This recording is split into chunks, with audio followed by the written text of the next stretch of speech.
আসসালামু আলাইকুম এভরিওয়ান, আশা করি সবাই ভালো আছেন। আজকে অনেকদিন পরে আপনাদের সামনে একটা নতুন ভিডিও নিয়ে হাজির হয়েছি। আজকে আমি বউ ভাত খুদের ভাত যেটা বলে সেটা রান্না করব। তো এখানে আমি একটা কড়াইতে সয়াবিন তেল দিয়ে নিয়েছি। আপনারা চাইলে যে কোনো তেল ইউজ করতে পারেন। সো এখানে আমি পেঁয়াজটাকে বেশি ভাজবো না, হালকা ভেজে নেব। যেহেতু এটা আমি বউ ভাত বা বলা যায় খুদের ভাত হিসেবে রান্না করব, সো আমি পেঁয়াজটা বেরেস্তা করব না, এটাকে আমি হালকা করে ভেজে নেব। এটা এক এক দেশে হয়তো বা এক এক নাম বলে, আমি খুদের ভাত নামেই চিনি, আর কোনো নাম আমি জানি না। ইউটিউবে দেখলাম এটাকে বউ ভাত বা অনেক অন্য জায়গায় অনেক কিছু বলে। সো এইটা রান্না করা খুবই ইজি।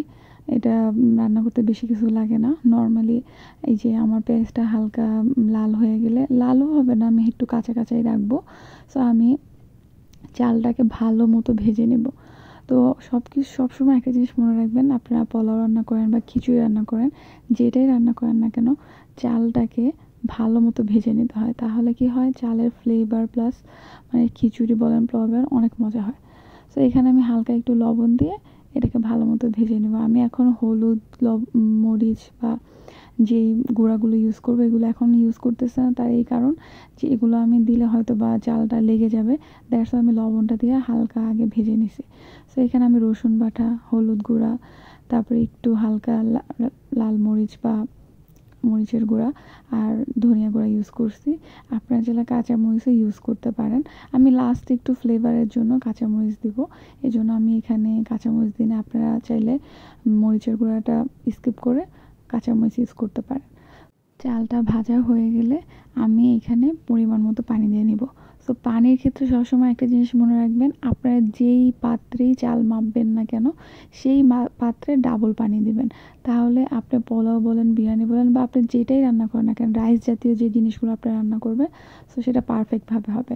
আর যখন দেখবেন আপনার পানিটা কমে গেছে, মানে আপনার রাইসে একটু একটু পানি আছে, তখনই আপনি চুলাটা নিভিয়ে দিবেন। তাহলে কি হবে, আর জিনিসটা পোড়াও লাগবে না, আপনি ইজিলি দমে জিনিসটাকে রান্না করতে পারবেন। সো আমি এখানে পরিমাণ মতো পানি দিচ্ছি।